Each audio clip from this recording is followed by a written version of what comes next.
Finalizar só o câncer de mama e pronto, não é não? Oi, pessoal, precisamos finalizar porque ia acabar a live. Oi, Magali, estava finalizando e sua pergunta está sendo respondida. Ana Cristina, Nicole, volta Nicole, Leninha.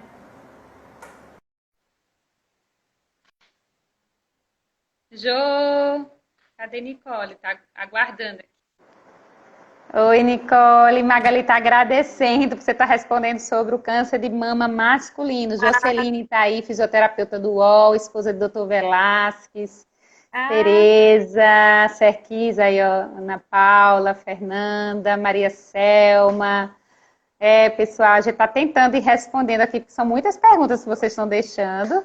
Ó, Jô, Lindona, ó, Célia, Fátima Maciel, Lissandra. Olha Fernanda. o texto da saúde aí, todinho. Olha, boa Rosângela, tarde. Camila Ah, Furtado, Ariadna. Ariadna, né? Tainá, a gente aqui, a gente entrou no terceiro momento da live, mas é porque são muitas perguntas, vem chegando e a gente respondendo. Né? Bom, Rejane, olha aí, sua falando, família aí, né? Carla família, Rocha, Nilza Sena. Então, beijo. assim, você estava falando do câncer de mama masculino. Sim, eu já estava falando um pouquinho do tratamento, né, do câncer de mama masculino. Isso. Então, o câncer de mama masculino, ele inclui cirurgia também. Normalmente são cirurgias que a gente acaba retirando toda a mama. É, a mama, ele é pequeno, às vezes a gente precisa também retirar o complexo areolo papilar, porque são nódulos que não Quantos por cento da população que tem assim, o câncer masculino? do câncer masculino. Um por Então, ele é cento? bem pouquinho, 1 a 3%. Porque, assim, quando a gente tem o câncer de mama no homem, muitas vezes ele é relacionado também a alguma síndrome hereditária. E quando a gente fala síndrome hereditária, ele também está numa porção menor, né, do câncer. Então, a gente precisa fazer o tratamento, né? E o tratamento dele inclui basicamente o que trata também as mulheres, inclui a cirurgia. Normalmente a gente precisa retirar todo o tecido, porque é pouco tecido. São nódulos que normalmente se apresentam já como palpáveis, então a gente não tem método de rastreamento no homem, a gente não fica fazendo mamografia no homem, porque além de ter uma incidência muito baixa, não tem benefício para fazer a mamografia. Quando tem achado suspeito, sim, é que faz a investigação. E dependendo do tipo do tumor, como eu falei, aquele nome, sobrenomes do tumor, é que normalmente a gente faz o tratamento com as medicações, seja ela por via oral, os comprimidos, que na grande maioria das vezes, porque o câncer de mama masculina, eles são mais cânceres que respondem a hormônio, e são cânceres que ele tem um bom prognóstico, então que ele tem um bom desfecho, uma boa finalização. Mesmo assim, a gente segue os protocolos muito semelhantes ao da mulher. Então, os tratamentos são da mesma forma, os exames são da mesma forma. E quando surge o nódulo, é isso que é interessante. Alguns homens não. Oh, Campinas. Alguns homens não. Olha aí. A equipe da Fise maravilhosa de lá, Marcela, todas as meninas. Olha, Campinas, quase que vocês ficavam com Nicole lá. Graças a Deus que ela voltou para o Rio Grande do Norte. Foi. Então, assim, a gente. E o que é mais. Às vezes, o que é mais difícil é ele aderir ao tratamento, ele procurar, né? Então, isso a gente tem que trabalhar um pouquinho os homens em relação a isso. Então, quando sentir qualquer alteração suspeita na mama, tem que procurar para que a gente faça, então, a avaliação e faça a investigação necessária. E os sintomas, é só o sintoma no local da mama ou os homens, quando eles apresentam câncer de mama, eles têm outros sintomas? Normalmente é mais dor perto da areola, né, do bico, do peito, nódulo que palpa naquele momento. É, E às vezes pode ter alguma íngua, né, algum linfonodo embaixo do braço, mas é difícil ter algum outro sintoma relacionado a isso. Normalmente eles aparecem mesmo como nódulos palpáveis nessa área central da mama mesmo. E em relação à mamografia, a gente falou muito em mamografia, assim, de uma forma pincelada, mas a gente não explicou a necessidade, com que idade pode ser feito, qual é a faixa etária, né, que pode ser realizada, o que é que esse exame apresenta e representa no tratamento oncológico? Bom, a mamografia, ele é o único exame que a gente tem hoje que a gente comprova que reduz a mortalidade, né? Reduz a morte dessas pacientes como forma de rastreamento, que seria o quê? A paciente não sentir nada e ela fazer aquele exame todos os anos para a gente poder detectar uma alteração antes mesmo de ser sentida. Então, isso é o conceito do rastreamento, né? Fernanda está aqui falando de mamografia, hein, Fernanda? Então, assim, a gente recomenda, as sociedades daqui do Brasil recomenda que seja realizada a partir dos 40 anos, no intervalo anual, a mamografia para todas essas mulheres, tá? Que não tem nenhum achado suspeito. Aquelas mulheres que têm algum achado suspeito, claro, a gente vai investigar. A mamografia também é um exame que a gente faz essa investigação, mas como rastreamento hoje é apenas a mamografia. Os outros exames de ultrassom, ressonância, a ressonância é indicada para aquelas pacientes que têm um risco hereditário, né, uma mutação genética, que a gente faz como rastreamento também, mas o ultrassom ele não tem benefício no rastreamento. O ultrassom ele é utilizado muito para a gente conseguir unir o que os outros exames deram, então dar um pouco mais de informação, complementar aqueles outros exames. Esse é muito o papel do ultrassom que a gente faz nessa fase da vida. A Aline Físio, ela está falando assim, que geralmente o homem acha que é uma picada de inseto, um pelo encravado, e termina demorando a procurar o profissional, no caso do câncer de mama masculino. Eles associam muito a alguma alteração e tentam deixar passar. É bem comum mesmo, Aline. Algumas vezes a gente tem um outro diagnóstico que é a ginecomastia, que ele é mais comum nos homens. Ele aparece também como nódulo palpável, um pouquinho de dor dos dois lados.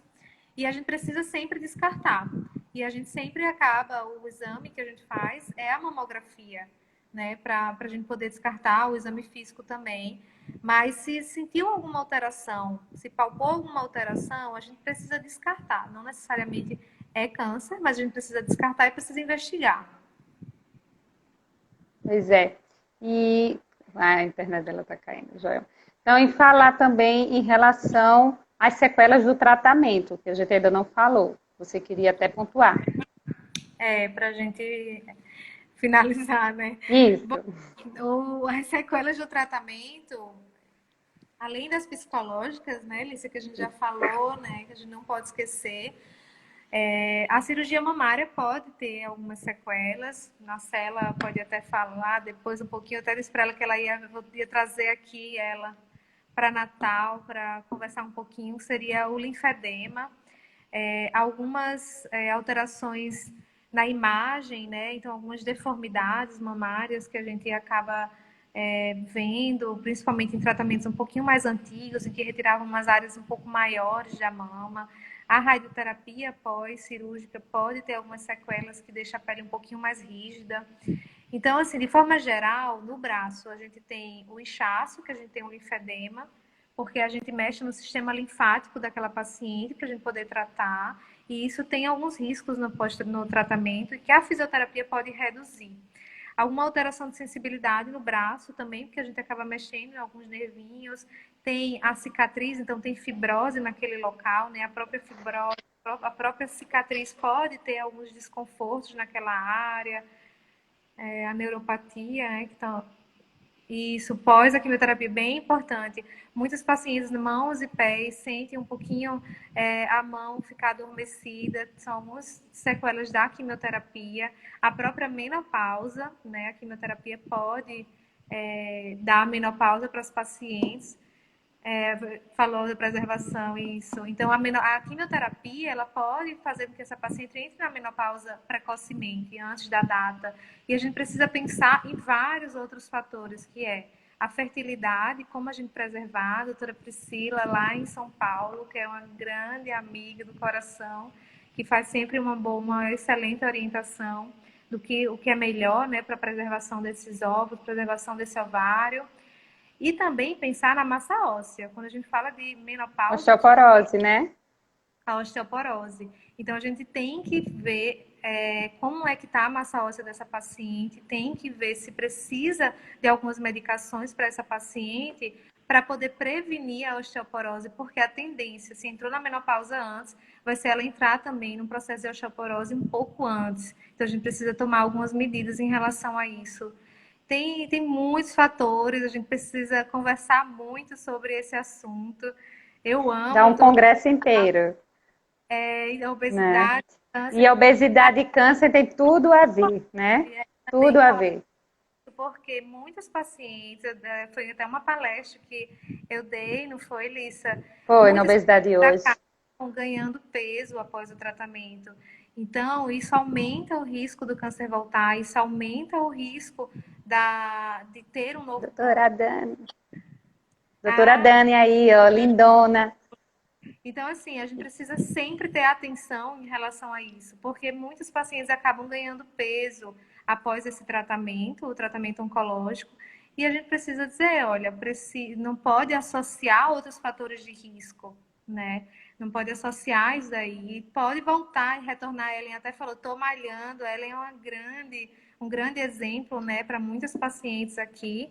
E precisa sim fazer os seus exercícios, precisa retornar, precisa se inserir na sociedade, pode retornar ao trabalho, claro que com todas as limitações, né, de A cada um. doutora Dani, parabenizando pela live. Ela, a gente tem que parabenizar ela estando aqui, nos escutando, né? E a questão da postura, a Aline Físio falou sobre a questão da própria postura do paciente pós-cirurgia, pós-tratamento oncológico, a questão da mama, até porque quando a mama, a paciente passa pela essa cirurgia, tende ela a ficar mais curvada, talvez com algum tipo de timidez e de sensação de que não pode estar da forma natural em relação à vida, ela precisa ter postura de enfrentamento. Na hora que ela ergue o ombro, não só pela questão da cirurgia em si, porque a própria cirurgia traz certos desconfortos, né, a paciente. O dreno, a prótese, o tempo de cicatrização de cada uma, a questão até o próprio peso, né, da mama, como é que ficou pós-operatório. O que é que você fala sobre isso? Isso daí é muito corrigido com os trabalhos de exercício e fisioterapia, né? Claro, com o trabalho psicológico, o trabalho da aceitação é extremamente importante, né? É como a gente fala, não tem como a gente separar. Isso aí não tem como a gente separar. A gente tenta ter todas as ferramentas, né? Consegue fazer a reconstrução, faz uma cirurgia com um excelente resultado oncológico, mas se a paciente ela não está aberta, com o coração aberto realmente para receber, vão haver outros problemas. Então, em relação à postura, eu acho que isso é uma coisa que a gente precisa sempre estar corrigindo, todos, não são só pacientes oncológicos ou porque passaram por um procedimento, mas isso fala muito da nossa vida, né? Aquela postura cansada, aquela postura. Então, é a forma de você se posicionar na vida, né? E muitas vezes as pessoas falam. Fazer essas atividades, porque a gente está mexendo numa área, e isso daí é muito importante também em relação à assimetria mamária. Aquelas mulheres, por alguma sequela, têm uma mama um pouquinho maior do que a outra, e na verdade essa postura ela está sendo alterada não por esse fator, mas por um fator mesmo funcional, um fator de peso, que não está sendo balanceado. Então, é uma coisa que a gente precisa também falar sobre a simetrização, que isso já é lei, né? A gente consegue fazer a simetrização da mama das mulheres e consegue tentar deixar o mais parecido possível. A natureza não deixou parecido, porque as mamas elas são diferentes. A gente Não tem tenta ninguém simétrico, né? Não existe simetria no corpo. A gente tenta deixar o mais parecido possível. Cirurgia de reconstrução, normalmente eu falo que são cirurgias que precisam, às vezes, de alguns retoques, são realizados em fases, eles evoluem ao longo do tempo, a pessoa evolui, ganha peso, perde peso. Então, isso daí é muito importante em relação a também a simetria, né? A gente poder dar essa simetria da mama e poder também ajudar nessa parte Da do. imagem corporal em si, né? Exatamente.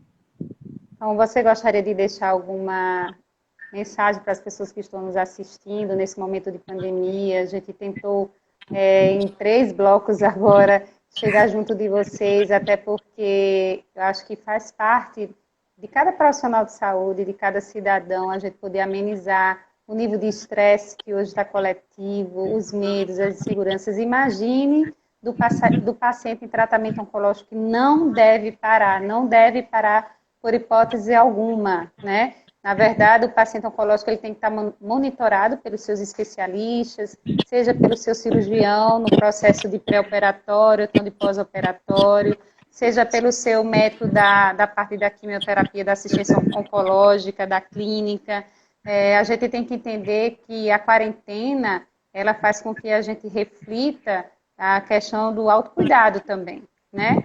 Não é uma questão de você dizer, não posso mais fazer nada. Na verdade, você pode ver a vida com outras lentes. Mas no tratamento oncológico, os pacientes em si, eles já recebem muitas orientações de autocuidado, né, da questão do sistema imune, das orientações que talvez para eles hoje a quarentena esteja sendo até mais fácil, porque eles sabem que eles devem ter esse cuidado, né, com todo o tratamento. O que é que você fala para as pessoas que estão nos assistindo? Um resuminho para poder a gente finalizar a nossa live. Bom, a gente passaria a noite, eu acho que dias, fazendo vários blocos aqui. Eu acho que é extremamente importante esses assuntos. Eu acho que quando a gente fala de câncer, tem muitos mitos, tem muitas coisas ainda desconhecidas para todo mundo. Claro que cada tratamento, cada caso, ele é muito individual e ele é muito individualizado. E hoje a medicina, ela tem muito essa individualidade, a gente consegue fazer isso, mas a gente tocou em vários assuntos aqui, que são assuntos bem gerais, são assuntos que às vezes evita com que você se pegue de surpresa, né? E eu acho que isso ajuda muito na parte da aceitação. Então, a informação de qualidade, que é o que a gente sempre gosta, que eu também adoro, né? A gente discutir, a gente poder falar. Com o objetivo exatamente da gente poder esclarecer, poder dar tranquilidade. Então, se a gente consegue explicar, se a gente consegue compreender aquilo, a gente consegue ficar tranquilo para enfrentar. Então, eu acho que é mais ou menos isso, né? A gente conseguiu aqui pincelar e dar um pouco de armas para os enfrentamentos de cada um. E que venham outras, né? Eu fiz live, eu ainda tive um monte de dificuldade aqui, gravei um vídeo. Mas é normal. Faz com que a gente evolua em algumas coisas. Agradecer a todo mundo, pessoas de Campinas, daqui, amigos, pessoal da faculdade, que eu vi algumas, Camila, Paula. Então, assim, muito obrigada, Alicia, Eu que agradeço a sua disponibilidade em 3 momentos de live hoje, até porque a gente precisou estender a live, né? Então, vocês que entraram agora, talvez não escutaram o início, mas vai ficar tudo aí gravado 24 horas. Na verdade, a nossa live vai estar gravada no YouTube. Então, para vocês depois assistirem, poderem tirar suas dúvidas, inclusive podem nos mandarem mensagens, sugestões, perguntas. A gente está aberto para poder chegar perto de vocês, né? E poder também somar a ciência. Aqui a gente não está trabalhando com achismo, e sim com ciência, porque com ciência a gente muda também o mundo no sentido da medicina, da psicologia, da física, da nutrição, né? Da atividade física, que como o Zilmar falou aí, a atividade física é como uma prescrição obrigatória. Sim, acho que para todas as áreas da medicina, da psicologia, de todas as áreas afins. Hoje, quem não faz atividade física está perdendo tempo de vida, de qualidade de vida. Não é verdade, doutora Nicole? Exatamente, exatamente. Hoje a gente tem muitas agora, né? Em casa a gente consegue fazer muitas coisas. Então, só não faz quem não quer, literalmente. Verdade. E hoje, outra coisa, hoje tem o atendimento presencial, mas também tem a telemedicina ajudando, né? Nos atendimentos daqueles pacientes que estão com receio, com insegurança de chegarem às clínicas, mas lá na clínica de Dr. Hélio Barreto está sendo tomada todas as medidas preventivas, os cuidados com os horários, né? Então, assim, quem precisar de atendimento multidisciplinar vai ter tudo seguindo o que a Organização Mundial de Saúde exige. Então, as pessoas também têm que quebrar um pouco a pandemia do medo, porque ela está, de certa forma, causando vários tipos de transtornos no mundo e evitando muitas vezes que os pacientes continuem seus tratamentos oncológicos ou seus tratamentos de doenças crônicas, como o diabetes, a insuficiência renal crônica, o paciente de outras patologias que precisam desse cuidado, né? Exatamente. Eu acho que a gente precisa aprender, né, com as diversidades. E eu acho que a gente está aprendendo muita coisa. Acho que tem que focar exatamente no crescimento, né? Isso mesmo, Eu acho tá? que é a oportunidade de a gente poder, né? Poder falar um pouquinho aqui com todos, ter acesso, né? Poder dar acesso a todos, a várias outras. Então, a psicologia, quando isso foi possível, né? Quando a gente discutiu os casos, discute os casos de uma forma tão multidisciplinar, eu acho que a nova era da medicina, ela é muito isso. E a gente tem que ter um conjunto, né? Nada é único, nada é um ponto, né? A gente precisa ter essa construção. Então, eu agradeço a todos aqui que conseguiram ver e que a gente tenha a oportunidade de fazer outras, né, Vamos Lícia? fazer. Então, que Deus abençoe cada um de nós.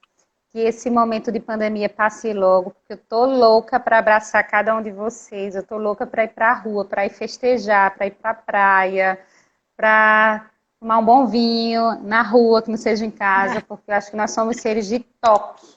Nós somos seres de toque. E a gente precisa justamente desse contato afetivo, do tete a tete, e não só virtual. Acho que um dos maiores aprendizados desse pós-coronavírus vai ser o entendimento que o ser humano, o maior órgão do corpo humano é a pele, e que a gente precisa se tocar, seja do que for.